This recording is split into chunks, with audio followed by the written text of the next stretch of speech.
Hello and welcome to the Everything is Black and White podcast. It's time for the view from the opposition. And this week it comes from Mat Kendrick from the Claret and Blue Podcast, the podcast down for Birmingham Live, covering Aston Villa. Newcastle head down to Villa Park on Tuesday for an 8:15 p.m. kickoff. Yes, they're back to the Premier League following FA Cup victory over Fulham. Matt, thank you very much for popping on the podcast. Are you keeping well? I am, yeah. Just I've you saying, reminding me it's an 8:15 podcast, just made me feel sympathy for the travelling masses again. Is there a train back home to Newcastle after that? It'll be a close one if there is. I admit I haven't done the research, but I imagine that later on, a lot will be staying over again, just as they did for that FA Cup game against Fulham.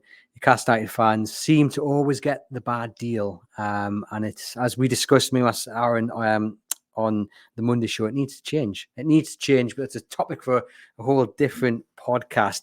It's not so bad, Andy, staying in London on a weekend, but staying in Birmingham on a Tuesday night. Yeah, not great, I imagine. But I imagine, Matt, that you are looking forward to, it'll be tonight's game by the time this podcast goes out, because Aston Villa going very nicely in the league, definitely within a shout for Champions League football, brilliant at home. I mean, you just must be over the moon to get back to Villa Park and back to Premier League action. We've been spoilt, I've never known anything like it. As people who are watching the video version of this will know, I've got a few miles on the clock, but in my 40 years of following Aston Villa, just a little bit too young to remember the early 1980s glory years, winning the league and the European Cup. But it's probably as good as I've known it, and I just have to kind of I've got a season ticket, and I go with my son who's 15, and I just have to keep saying, listen, just enjoy this. It's not always like this, as you know, so just savour every moment. And Villa Park, I know it's a cliche, but it really has become a fortress for us. It's weird because until we beat Manchester City just before Christmas, we beat Man City and Arsenal back to back at Villa Park. The Man City game before then, Newcastle at Villa Park last season, I thought was a real statement. Was as good as it got really for us. I'm really intrigued with this one because obviously we got a spanking up there on the opening day of the season. I think we put you in your place, like I said, at Villa Park last season. I don't know, Villa. I wouldn't say Villa are in a rut. Like I said, we've become really entitled and really spoilt, but it's not been as super smooth as we've been used to it being this season in the last couple of weeks. So I think it's a really intriguing game. Maybe something that Newcastle can take advantage of. The coming to this game, having beaten Fulham in the FA Cup, it wasn't a great performance at all. It was a pretty dismal performance in truth, but the win is what Matt said. And the hope from a Newcastle point of view is that it can set the ball rolling and get the momentum going and really kickstart their season. But they go up against a Villa side who are fourth in the league, Matt, and I imagine they're still looking up rather than worrying about Spurs and the other couple of teams behind them chasing them down.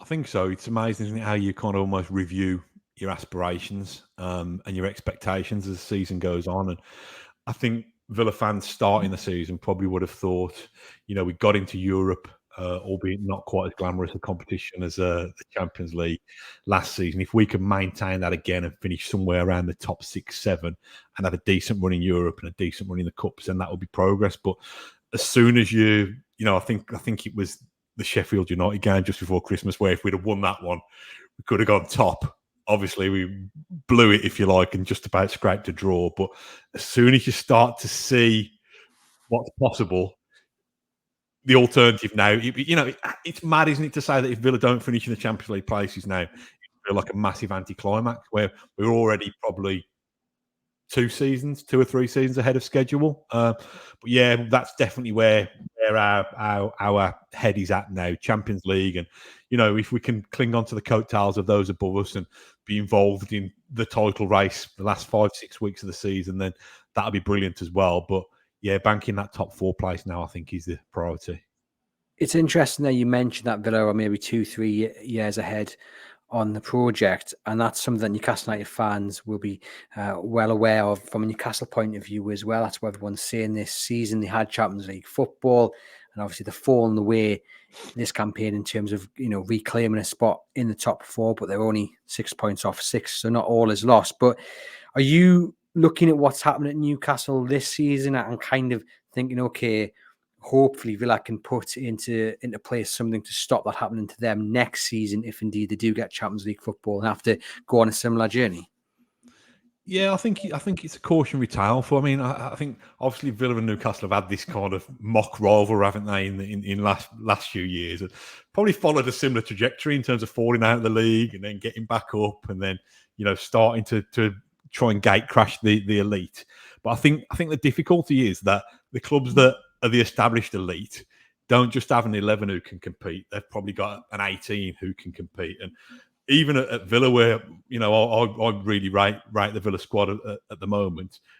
When I say squad, we're probably talking about 13 or 14. And I look at Newcastle and like envious glances that you've got two really, really good Premier League centre forwards, where we've got Ollie Watkins, and God forbid anything happens to him, and that in our own heads at the moment we're competing on three fronts. We're competing to be competitive in the Premier League. We still in the FA Cup, and obviously we're doing quite well in Europe as well. But you take that one person out, and a whole season's worth of ambitions could crumbling down. So I think that's the problem. I don't think that's why you can be ahead of schedule, because even if you've got that kind of dozen players who can compete, I mean, look at the injury problems that you've had this season. You scratch beneath the surface, and you're thinking, well, it's hard, isn't it? But you've already set the standards for the fans, so the fans' expectations up here. But the reality is, hang on a minute, let's rein ourselves in and have a bit of context about where we've come from, I think. Yeah, definitely. And you mentioned there Ollie Watkins, a fantastic forward, once linked to Newcastle. I think it was Newcastle and Villa in the race for him. It was around about the same time Callum Wilson was up for grabs as well. And Callum Wilson came to Newcastle. Ollie Watkins went to Aston Villa. But just talk to us about him. I suppose he's the man that Newcastle have to stop on Tuesday. Yeah, I think he's one of those ones who, it sounds silly, but Aston Villa fans have taken time to really kind of warm to him. It's not that long ago that there was this debate: who should start? Should it be Watkins? Should it be Ings? Danny Ings was seen as the better natural finisher, whereas Watkins was more mobile and could do the graft. I think when Emery made the call to move Danny Ings on and placed his trust fully in Ollie Watkins, not only did Watkins thrive because he thought, well, that's a vote of confidence for me. Emery can do no wrong for us. So we thought, if Emery's made this decision, we need to fully get behind this guy. And what Watkins will say, you've probably seen it on some of the interviews, that he used to be somebody who would work both the channels, expend a lot of energy for the good of the team, but not necessarily for the good of his own assists and goal scoring record. But Emery said, listen, I want you to be just as energetic, but do it down the middle third, if you like, and do it around the area. And I think Watkins is still learning. But he looks destined. If we can hang on to him for another season or two, he's going to be Aston Villa's kind of record Premier League goal scorer. And listen, trust me, that record's not quite a Shearer-esque record. It's a bit easier to attain than that. But the fact that we've had a top class centre forward who potentially stays with us long enough to get that record rather than being snapped up and goes somewhere else means that Aston Villa are in a different place now, where we can hopefully start to match the ambitions of our better players. Yeah, he's certainly a top-class player. And the midfield as well at Aston Villa is something special as well, the likes of John McGinn and Douglas Luiz. Do you think that's where the battle will be on Tuesday? Is it going to be in the midfield? I think so. I think the best thing about it, and again, this is me speaking with my old man hat on, but in the last kind of 15, 20 years, we've had tended to have one really good central midfielder at a time. And then we had Gareth Barry for a while, and then he'd have moved on. And then we had James Milner for a while. I think at the moment, in terms of a collective, again, it's probably as strong as I can remember that midfield since the early 90s. And, if you imagine the amount of money Villa have paid for them, listen, we're probably paying a fair whack in wages now, but Boubacar Kamara came on a free. Douglas Luiz, I think, was about 12 million quid. John McGinn was 2.5 million quid, which is ridiculous. Jacob Ramsey, obviously, he's homegrown, so he's not cost us anything. Yuri Tielemans was on a free. So we just seem to have, struck. I'm sure it was sound recruitment, but we seem to have struck lucky in that area. And I think there's a little bit of everything in there as well. I think John McGinn, I think some people probably underestimate him as just being this 1,000,000-mile-an-hour Duracell bunny, but he's a really gifted footballer as well. And I've never seen anybody who can be buzzing around at 1,000,000 miles an hour, but still see a pass that nobody else in the ground can see, even when he's on the half turn. And I think we've got some really intelligent players. And I think they've just really bought into what Emery wants to do. And you saw bits of it at Villa Park last season when Newcastle came down. But the coach has almost kind of not only educated the players, educated the fan base now, because when we first saw that build out from the back football and we saw Martinez as a sweeper keeper, the natural instinct when you're not used to seeing your team playing that way is to think, just get rid of it, just kind of lump it up the pitch. But Emery's proven that more often than not, if you play the patient way and you try and control a game, then good things will happen, particularly at Villa Park. So I think it's been, again, when I talk about ahead of schedule, I think it's been a real eye-opening 18 months to 24 months for us, probably 18 months. And having set the standards now, Villa need to make sure that not only do they have this strong first 11, but they've got enough around the edges to sustain what they've started, really. It's really funny because if you change the club name and you take away your accent, Matt, you could be talking about Newcastle United with everything you've said there. And it does seem like they've got a manager in each dugout who have totally changed the way that both sides play, something that was, in a style that was never there under previous managers. Both managers loved by both sets of fans. And it's just really exciting to see two teams with real ambitions, long-term plans attacking the so-called top six. I mentioned the midfield. You've described there the great players you've got. Are you worried about the impact that someone like Bruno could have in the middle? I mean, there'll be Sean Longstaff and Lewis Miley as well, but Bruno is nearly always the one that opposition fans and pundits pick out. How will Villa keep him quiet, do you think, on Tuesday? Yeah, well, hopefully, you mentioned Boubacar Kamara, and he's perhaps the unsung hero of that midfield, does a lot of the dirty work. I suppose, sometimes he'll be the one who's slotting at fullback if the wing-backs want to push on. So I think the slight issue with Villa at the moment is they probably can be a little bit got at.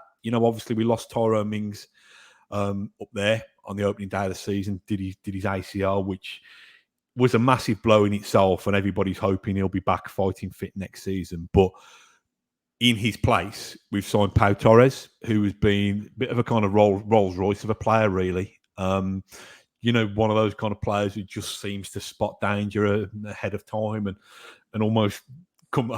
Careful what I say now, because he'll probably concede 10 goals, but almost comes too easily. Great vision on the ball, but he's been injured in recent weeks as well, so it means that we're having to go further into our reserves, which I've already said are not elite level reserves yet. So we've had Clement Longley playing in there, Diego Carlos occasionally. Ezri Konsa has been brilliant as well, to be fair, but this Villa team can be got at. I think we tend to be a different proposition at home, just because I think there's an onus on Villa to take command of games, but I think it's going to be. I think it's going to be a really, really intriguing game. I think it could be. I think it might even be a draw. I don't know. We have been so good at home that you almost become spoiled, and you're thinking, well, I remember we drew Sheffield United and then we beat Burnley. And the Burnley game was a real slow burner. It really took our while to get going. And you just don't want to become that entitled fan base, but you're so used to the routine of turning up and winning. So I hope that the Sheffield United and Burnley games have given us a bit of a reality check. January's been such a strange month. We've hardly even played. You mentioned there that it could be a draw. I mean, I think Newcastle fans would take a draw if you offered that now to them. Newcastle have got a terrible record on the road. They've only won once in the Premier League, and that was against Sheffield United. And their away form is absolutely dismal. So Villa, given their home form and given Newcastle's away form, will be, I think, overwhelming favourites. But as I said at the start, with Newcastle progressing in the cup, it has the hope has to be that kickstarts their season. I guess the other player, Matt, that Villa will have to watch out for more than anyone would be Alexander Isak. We've talked about Ollie Watkins supplying the goals for you guys. It's Isak, the one up top for Newcastle, because Callum Wilson is unfortunately always injured. But Isak, he's just an absolute different class. Who's he going to go up against? And are you slightly worried at trying to keep a man of his ability quiet? I love him. I think he's a really class act. And again, I think sometimes we don't realise what we've got in Ollie Watkins, and Ollie Watkins' numbers would compare favourably to anybody, not only in the Premier League but across Europe. I'd have thought over the last kind of calendar year. But Isak, to me, he just kind of oozes class. Just his movement, his technique, his finishing. I'm scaring myself now. Just thinking about it. I should imagine the partnership tomorrow probably will be Ezri Konsa and Clement Longley. So between them, I think they're going to have a difficult challenge. I don't know what I should imagine. I mean, I love him, and I'm 200 miles away. I should imagine the fans are absolutely adore him, don't they? Yeah, Newcastle United fans just absolutely love him. They've got a new hero. He's absolutely brilliant. He just kind of glides past defenders, and the comparison's been made to Thierry Henry, and you can just see why he's that talented. And I think the big hope is that he starts getting a bit more service, because at the moment he's kind of feeding on scraps. And when Newcastle kind of get out of this bad run of form and things start clicking again, he'll hopefully score a load more goals, and fingers crossed that can start on Tuesday night. Now, Newcastle's game is largely built on the high press, Matt. Again, it's not really been there in recent weeks, months. It was kind of a bit better against Manchester City, but on a whole, they've been lacking. But if it does reappear at Villa Park on Tuesday, will Villa be able to handle the high press? I think they kind of positively welcome it, to be honest.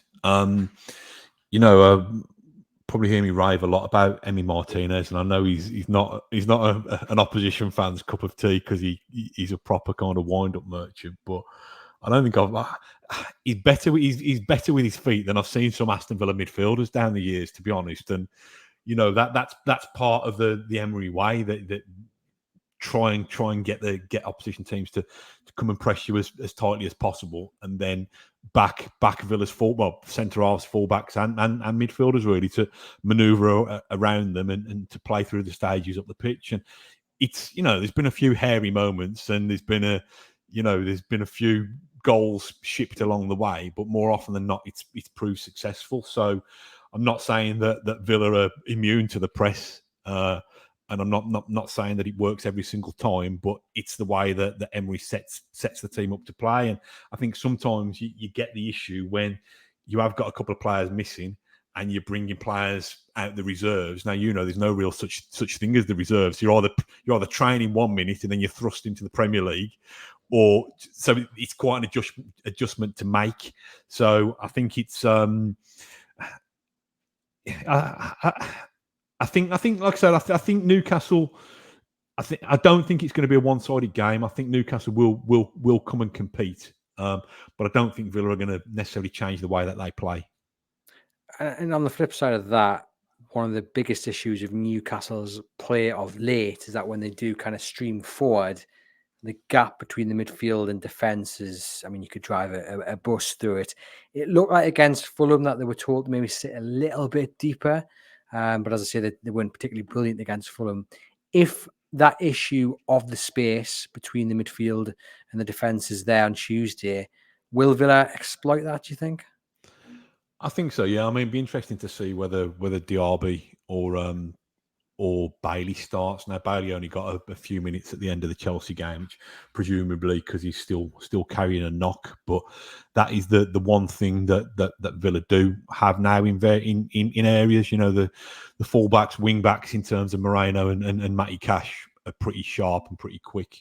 And also whether it's Bailey or Diaby, Villa can break quite quickly as well. So yeah, I think Villa are pretty good in transition in terms of moving the ball up the pitch as quickly as they need to. And I'd be interested to see. I don't know whether I've not got the stats in front of me. There can't be many occasions this season, particularly at home, where Villa have failed to score. I think we've probably scored in every home game, to be honest. Yeah, they've got a brilliant record, haven't they, at home? So I mean, you'll be tipping them again then to get another goal, I'm imagining. Well, yeah, I can imagine Newcastle have to at least score once to leave with anything. I've probably jinxed it, and it'd probably be a 0-0 or something. But yeah, it's that sense of anticipation, and like I said, I've been going up with Villa for many years. It's not since the early 90s that I'd turn up to Villa Park kind of expecting us to win and being disappointed if we didn't. And that's whether that's now kind of Manchester City rocking up or whether that's Burnley rocking up. And it's all down to that one man who's come in and just restored our belief. I see, there's lots of managers, isn't there, announcing their departures at the end of the season, and I'm just thinking, please don't, just let us. We're just on the verge of building something here. Just give us. I'm greedy. Give us another 5 or 10 years of this man and see how far he takes us. Yeah, I mean, that's what many fans are feeling about Eddie Howe as well. If I'd said to you at the start of the season, and we'll chuck in those 90 minutes in the first game that Newcastle and Aston Villa faced each other, but if I'd said to you, if Villa beat Newcastle and the return fixture, and let's pretend we knew it was going to be in January, you'd be 17 points ahead of them in the league table. What would you have said back to us? It's remarkable, really. I think this is a kind of lesson to modern day football fans as well, because you're probably, listen, I know you shouldn't always kind of use social media as a barometer of common sense, but if you'd have been on the Villa hashtag after that game at St James's, you'd have probably had people calling for Emery to be sacked, his head on a stick and that kind of thing. But I think that's one of the many appealing things about this regime as well, that we don't tend to, we don't tend to get stuck in ruts. Emery's pretty good. If something goes wrong, he's pretty good at trying to address it and fix it. So I'd have been gobsmacked if you'd have said there'd have been that difference between the two clubs. But I don't think there's that difference in terms. If you're looking at a bigger picture and the respective projects at both clubs, that could be turned on its head next season.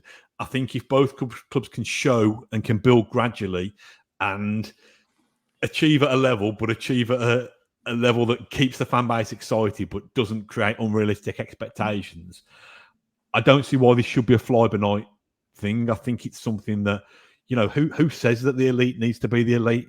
Aston Villa and Newcastle, we both know it, have got really rich football history. They've got great fan bases, and now seem to have owners who are prepared and able, providing we can stay the right side of these FFP rules to compete. So I wouldn't necessarily judge it on one season or 3 or 4 months. I think if it'd be interesting to have a crystal ball and see over the course of 4 or 5 years. And I think the big thing for me, and it's not necessarily going to happen in the Premier League, is something tangible in terms of a trophy for one of the teams. Obviously, you guys came really close last season. We've seen what West Ham have done in the Conference League, which might be seen as a bit of a Mickey Mouse Cup, but there's not too many cups that you can win. And I think if you can get one of those trophies, so you've got something tangible to stick in the history books, and you can stay amongst the top 6 for the next 4 or 5 years. We were playing in the Championship against each other not long ago, so I think it's just kind of keeping it in that kind of perspective. Yeah, I think both sets of fans would take that. And you mentioned very early on in the show about this kind of false rivalry that Newcastle United fans and Aston Villa fans had. It goes back to when Newcastle were relegated with Alan Shearer as caretaker manager and the sob on the time banners. And, I admit I fully bought into that rivalries as a fan. But I do find myself now kind of applauding Aston Villa. I'm definitely not supporting them, but I'm applauding the way that they're going around with their business on and off the field, and it's great to see another club really trying to upset the established order. And I think I do admire the way Emery sets up his side and the way they go for games and the way they don't show any fear of the top side. I mean, obviously, tonight. I hope it goes drastically wrong for them. But as a whole, I do applaud Villa for everything they're trying to do, which might not go down too well with some of my listeners, I don't think. But nonetheless, I think they do deserve some praise for what they're achieving so far under Emery. Yeah, I think part of it is that the top of the Premier League has been such a closed shop. There's danger of the haves running away with it and thinking that, almost the kind of the Super League mentality that they got it boxed off and nobody else could dare to enter it. So I think there's probably a grudging mutual respect from Villa and Newcastle in that sense. I think the like I say, the faux rivalry, I think was, I don't know. I don't mind a bit of the kind of nonsense element to it. And let's face it, we haven't got too many local rivals. Either you guys up there, or I suppose we've got Wolves, but that's a kind of fringy rival. So I don't mind a little bit of something that gives it a little bit of an edge, as long as that edge doesn't get out of hand. I don't mind a bit of that nonsense. Well, I do remember, I don't know if I've told this on the podcast, but I do remember my father-in-law is an Aston Villa fan. And before you couldn't get a ticket at St James's Park because it's very hard to get a ticket in these days. But when you could get one, I took him to Newcastle versus Aston Villa. Steven Gerrard was in charge. I can't remember what the score was. I have a feeling it was like 3-0 to Newcastle. But I remember turning around to the away fans and, getting involved in what happens on a football match, forgetting that my father-in-law was standing right behind me. It wasn't until I turned around and had that realization, like, oh yeah, okay. Didn't go down too well. So there is the Musgrove Keene kind of derby tonight. Hopefully Newcastle can come out on top. Before I ask you for your score prediction, though, Matt, just a word on Jacob Ramsey. Eddie Howe said Newcastle aren't interested. There were reports that Newcastle had approached Villa. Emery's come out and said, I want to keep him. He's kind of a brilliant player. Ramsey to Newcastle, is it on? Yeah, I hope Ramsey to Newcastle United is complete nonsense, because he's definitely got unfinished business with Aston Villa. I don't think we really realised how good he was until he burst onto the scene, and that was credit to Dean Smith and Steven Gerrard, who gave him his chance to shine in the Premier League. It's a weird one in terms of academies, because you obviously want academies who can pump out players who can get straight into the first team. That hasn't necessarily been so that often at Villa. We've obviously had a Bonlahor for a long time, and then Jack Grealish was next level. But I think Jacob Ramsey, the fact that he's homegrown, he's one of our own, but he's been good enough to play regularly in a team with serious ambitions on Champions League football, tells you how much we value him. I don't see it make any business sense for Villa to get rid of Ramsey. Certainly to get rid of Ramsey for a rival who are competing around the same area of the table. So yeah, I hope that one's just newspaper speculation and nonsense. It seems like it is, at least at this stage. Right, you've said that there's going to be goals in this one. So what is your score prediction for Aston Villa versus Newcastle United? I'm going to change my mind. I'm not going to settle for a draw. I didn't realise. I probably should have done my homework, but I didn't realise quite how poor your form was on the road. Awful. The form in general, Matt, is horrible. I think it's, what have they done? So they've played 11 games now. So they've lost 8 of the last 11. So it's not, in all competitions, it's not great. Yeah, it was probably me being overly cautious, because I'm one of these kind of people who I'd rather expect the worst and then be pleasantly surprised rather than get myself too excited. But I think given the form, particularly away from home, and given Aston Villa's form, I think we should have enough to defeat you and hopefully avenge what was a horrible opening day of the season. So I'll go for a 2-1 Villa. 2-1 Villa. My head, sensible me, says it's a Villa victory because of all the things you've listed there. But my heart says a 2-1 victory to Newcastle United. This poor run in the Premier League has to stop at some point. So why not tonight at Villa Park? That's what I'm going for. That's the positive me speaking, and fingers crossed I'm correct and your prediction is horribly wrong, Matt. But thank you very much for popping up the podcast. It's much appreciated. To everyone listening, if you head over to chroniclelive.co.uk for all the latest Newcastle United news, you'll find a dedicated Matchday Live blog covering this very game. And of course, a dedicated Transfer Live blog running all the way through till transfer deadline day, when, who knows, we might see Jacob Ramsey in a black and white shirt, although don't hold your breath on that. Thank you very much for tuning in, and we'll catch you guys very soon.